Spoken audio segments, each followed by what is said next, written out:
Work that 9 to 5, then come back working. Work that 9 to 5, then come back working. Days in, days in. I be putting days in.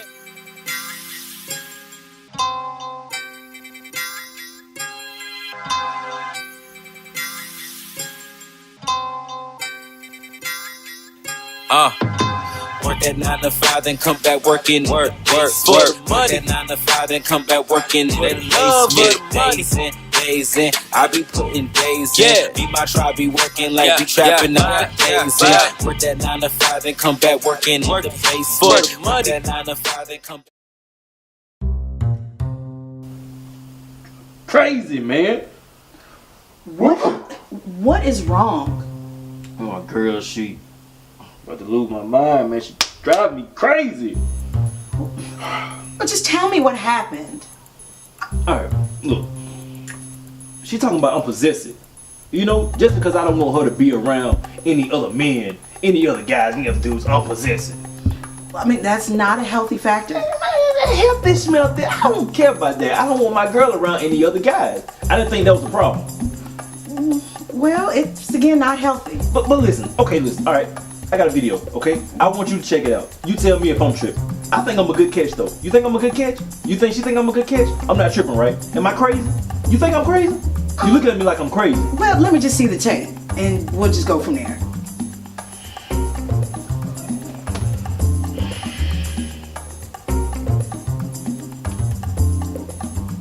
Hey, baby.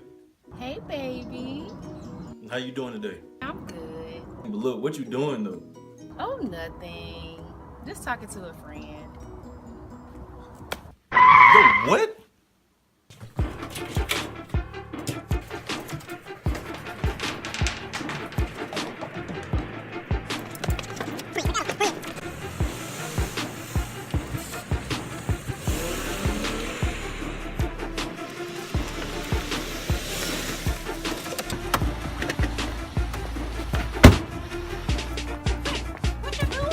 Hey man, I ain't even know.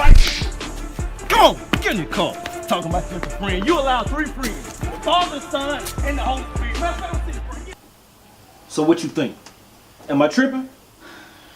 I don't think you're tripping. But look, I just want to marry her. I mean, I love her. I care about her. What's wrong with that? Why do you want to marry her? I mean, why wouldn't I? I care about her. I love her.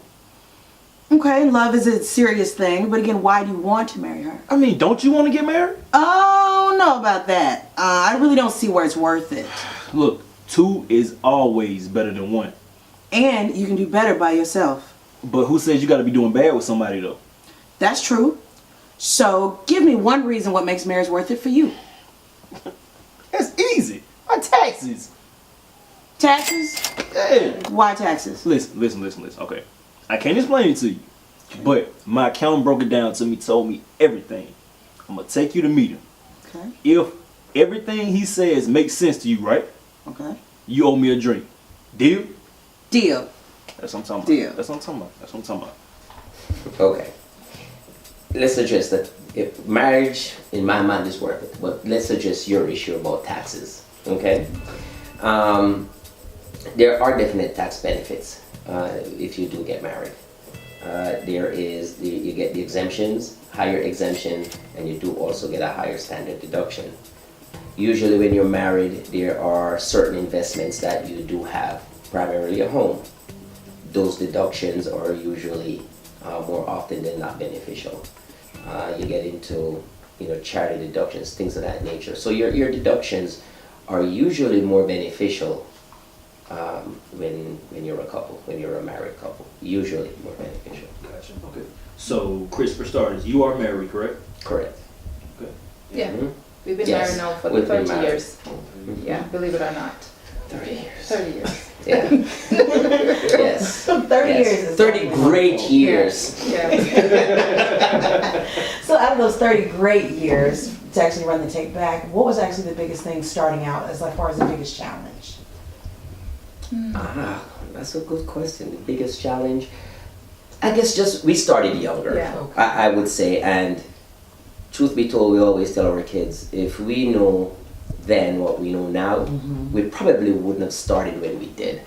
But we were friends from early teenage, Yeah. teenage years. So getting married was pretty much not a difficult stretch for us.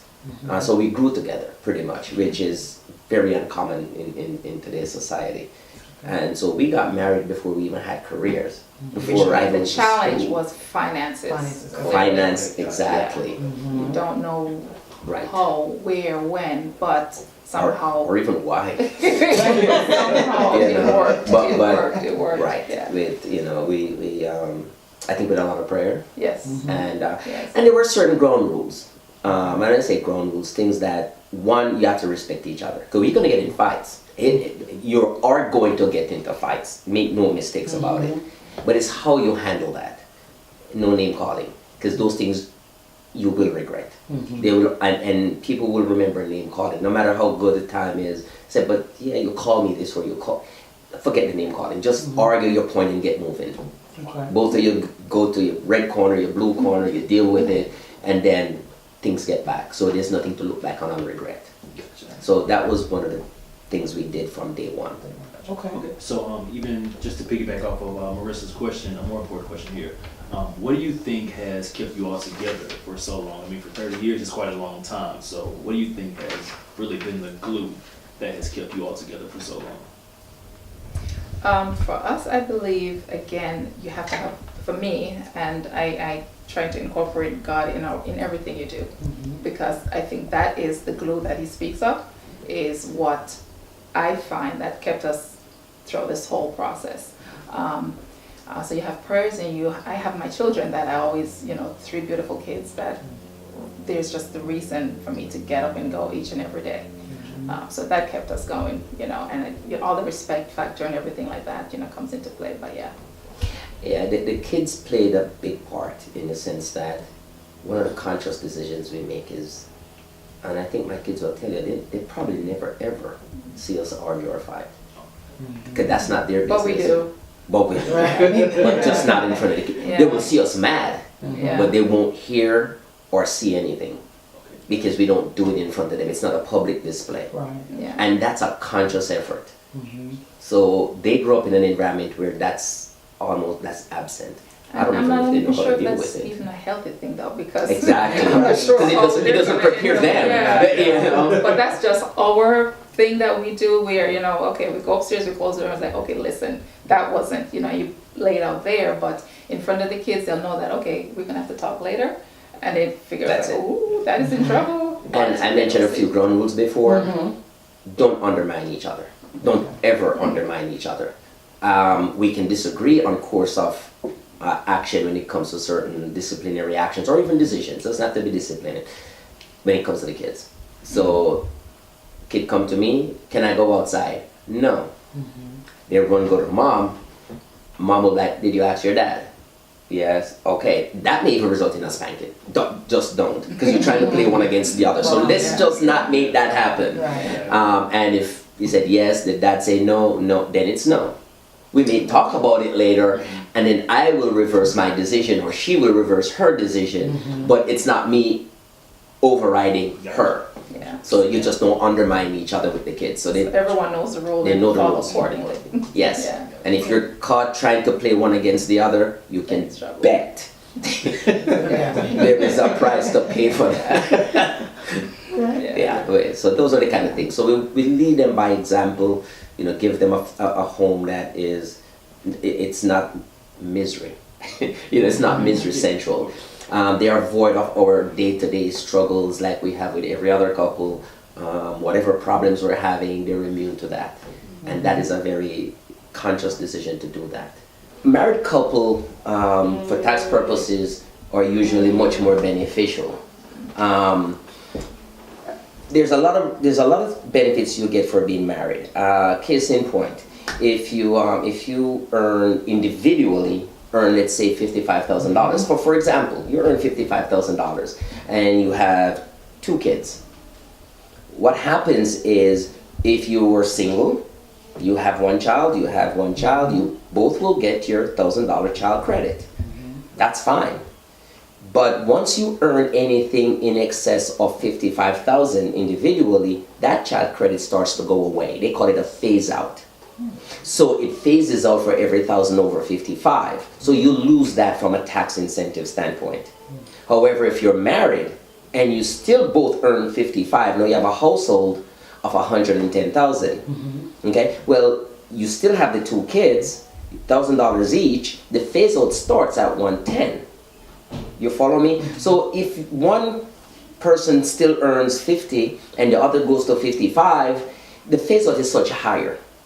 Got it. So there is a tax benefit on the child credit that you retain. Worse if your household income is less than 100,000. You keep it all, as opposed to individually where you lose it. That's just on one credit that which would be beneficial for you if you file as a joint couple. Does that make sense? It does, yes. Right. And there's other things like the child care credit as well. That also goes away as your income increases. It gets less. However, if you're married filing joint, obviously, you retrieve the benefit of having a higher ceiling. Robin, I definitely appreciate your time this evening and talking to both of you. This 30 years is absolutely wonderful and inspiring to us millennials. We look forward to talking to you guys again and hope to see you soon. Well, you're welcome. And I really do wish you guys the best. Thank you so much. Thank you.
Marisa here with me today because this situation is not really normal nowadays.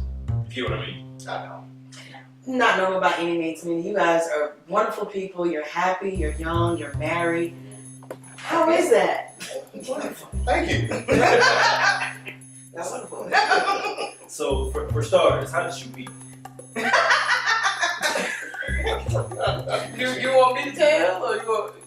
Well, since this is PG, yeah. Me and a friend of mine decided we wanted to go see some male strippers. No. Yes, that is how it happened. Oh, and my mom. I'm sorry. Okay. Mom's idea. It was my mom's idea. Invited you. And she decided we all needed to go. So we went and saw the male strippers. It was a regular club. Well, after the male strippers left, the club was just a regular club again. So we decided to stay. And so we were dancing, and this one comes bopping up on the floor. California Love by Tupac. That's it. And the first thing I did was I looked at him and I said, "Are you Spanish?" He said, "Hell no, I'm black." I said, "Oh, okay." So people know me. So we just started, dancing and started talking in the club, and then it was actually very, I don't know if this is PG, can I say? The next question was, were you cute all? Oh yeah, because he was throwing up his Kappa, and I said, "Were you a cute about. I didn't know nothing. I'm a military brat. I didn't grow up in a college town, so I didn't know what he was doing. He said, no, I'm a noob. I said, okay. So we just began talking in the club and exchanged numbers. Because we didn't have cell phones, you can't just type it in and text right now. You got to exchange Three-way numbers. and call waiting words. Take a lot to the fastest of the time. Like, oh, you talk two people at once? You got we moving up. So that's basically how we met. Okay. So how long have you guys been married? 19 years. 19 years. 20 hours. 20 in August. 20 in August. Okay. Okay, so how do you stay in love? You know, for example, how do you keep your marriage a happy marriage? Well, I think because we started off communicating. You can't hold things back from your past. You can't I'm just not going to tell them that. Because no sugarcoating. No hiding. We talked. I mean, we went in depth with talking, just constantly. We talked all the time. And so there's usually there's no surprises. Even now, I might hear the same story that he'll tell me, but sometimes it's a different perspective, or it's the situation that we're in, and he'll bring up a story from his past. And I've heard the story before, but the perspective may be different for the situation that we're talking about at that point in time. Okay. So just talking and knowing somebody has your back and that they're there for you. They don't want to see you fail. They want to see you succeed. And that you just got to keep that communication going. That's the biggest thing. And starting off, you know, I know you asked, how do you keep it going? You have to lay that foundation first. And Hope mentioned probably the most important part, communication. Being real with each other, being honest with each other, not holding anything back, because you have to go into it with your eyes wide open. You have to know what you're getting into, even when you're not sure if you're ready to get into anything. You truly know whom you're dealing with, and you realize that you have common values, morals, ideals. You have a common background. She grew up as an Army brat. I grew up, child of a teacher, and father eventually became a minister. They divorced when I was very young, but I saw my grandparents. They basically helped raise me, so I saw what a long-term marriage looked like. Even though my mom and dad didn't do that, and Hope's mom and dad were married for 23 years before they divorced, and so she grew up. So she was basically an adult with a mother and father full household. So we saw that, and among other things, being in the streets, seeing that I wasn't the only one out here doing stupid stuff or doing things. She mostly was a fairly good girl. She was a homebody. Go to sleep at 9 o'clock. She just had like friends who ran the streets, and she was the one with the car who drove around. I was the one getting in folks' cars, go doing stupid stuff. Yeah, I mean, you start off with some similarities, and you're not trying to force an issue. You're letting it progress naturally. So as you get through, you realize as you go through the relationship, you'll have your bumps, and bruises. It's just the same as when you are early in your relationship, just dating. You'll have some ups and downs. You are able to handle those things better because you know who you're talking to. Right. So definitely on the flip side of that, how do you guys overcome challenges? How do you guys work through your challenges? Talk. You have And compromise. Okay. It's not about you. Once you get married, I think that's where a lot of problems happen. You're still thinking me and I, those singular pronouns. It's not that anymore. But you have to talk about that. Yeah. But that's from the beginning. Yeah. Like you can't sit there and say, this is going to be my way. I only like this, and this is how it's going to be ran. It's not just you. It's a we, and you have to look at it as a we. You can't just run and do whatever you want to do, and then why are you mad? Because I didn't know about it. It's a we thing. We need to know. Talk about these things. Now, don't compromise yourself. Right. And who you are. But if you have the right person with you, Right. they will recognize that what you just noted as someone who wants things done their way. That's me. And a lot of I'm very stubborn. But she recognized that early on, and she's learned how to work around that. Same way I've learned some of her idiosyncrasies, and I've learned to work around them. And that's So there's kind of like a thin line between sacrifice and compromise? Exactly. Okay. Exactly. Okay. Exactly. Now, is this really that big of a deal? Do I really have to have my way? Right. And he gets over stuff a lot faster than I do. Now, me, it'll be 2-3 days. I'm still, he's like, oh, you still mad. But the time has shortened. Right. Now, it used to be a week. But the time has gotten, now it's down to a couple hours. Progression. Case in point, last week, she was fussing at me for 3 days. It was only 2. About what Ben Carson said. No! Me? See, we agreed to disagree. We agreed to disagree.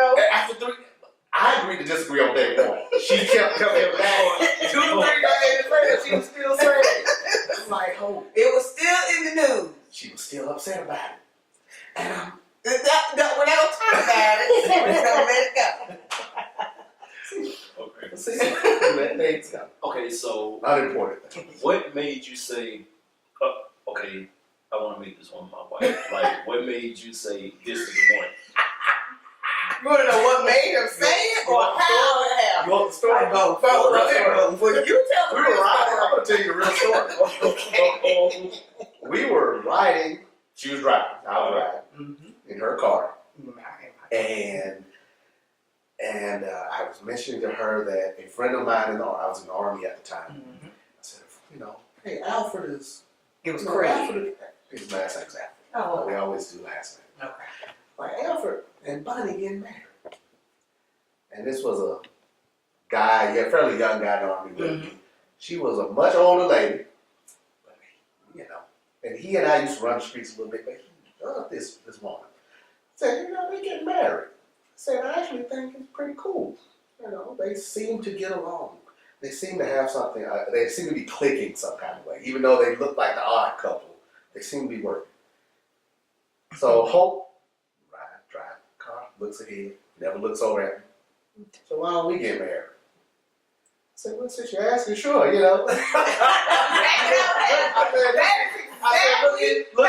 Look into it and I'll be there. That's exactly how And it then happened. maybe a couple of weeks later, About 2 weeks. we went to Biloxi, South Carolina. Buford. That's right. I'm sorry. That's how. Buford, South Carolina. Rolled there. Filed for the marriage certificate. You paid for that. And I paid that. It was $25. We had to get notarized 2 days later. Yeah, we came back. We came back 2 days later. That was Tuesday. We came back on a Thursday. And that was August 5th and August 7th. We went back. And she paid $35. I paid $35. So, I came out on top of it.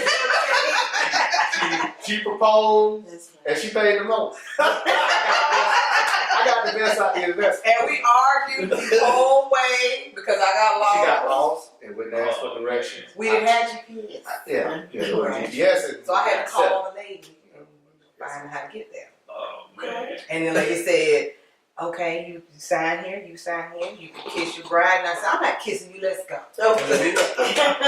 And I forced a kiss on the cheek or something. And I was mad because he wouldn't help me find it. So we left. So put your all into it, and I have to kind of talk around that, qualify it a little bit, because it's not like I'm saying hold back your love in any way, or you're commitment in any way, but you know, you don't put yourself out on a limb too soon. Let it happen organically, naturally.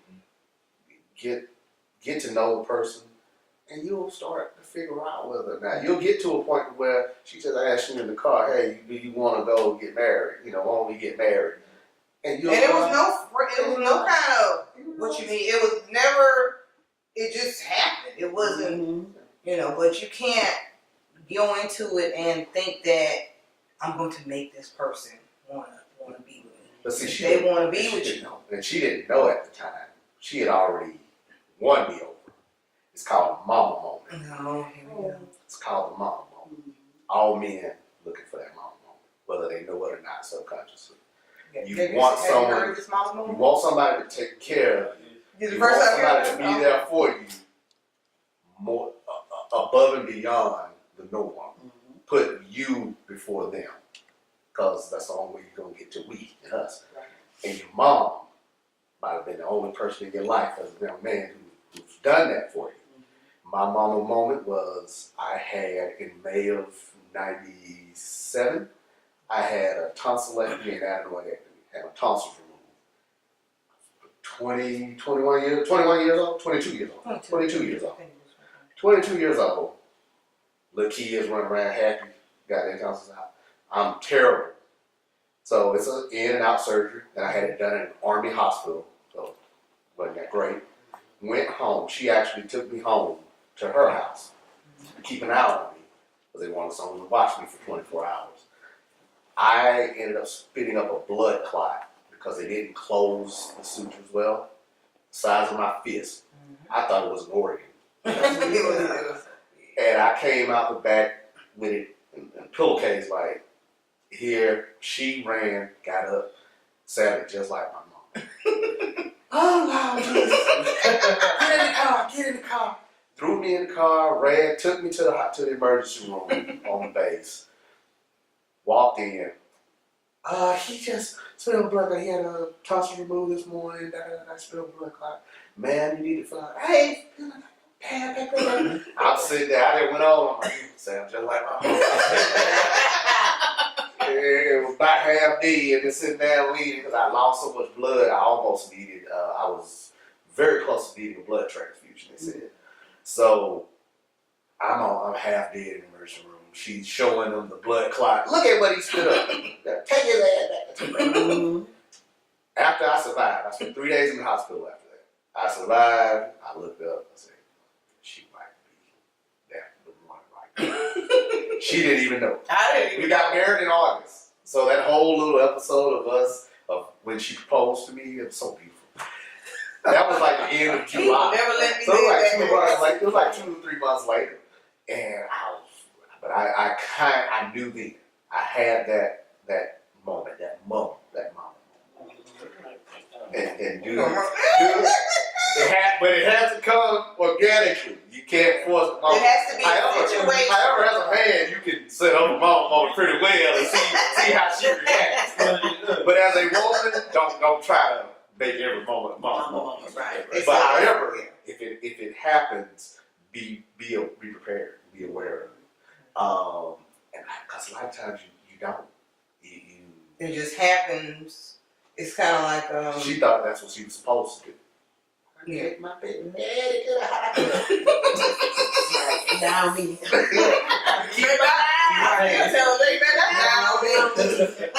think that was your was, but I was so out of it. She might have leaned over in the car once or twice and said that to me. I was in and out of consciousness in the hospital for 3 days, so she might have said that to me. You know, it's gonna be a moment where she could either stay or she kind of like loving basketball. Yeah, that was his mama moment. Where they were sitting on the bleachers and he wanted to talk. We've argued about that constantly.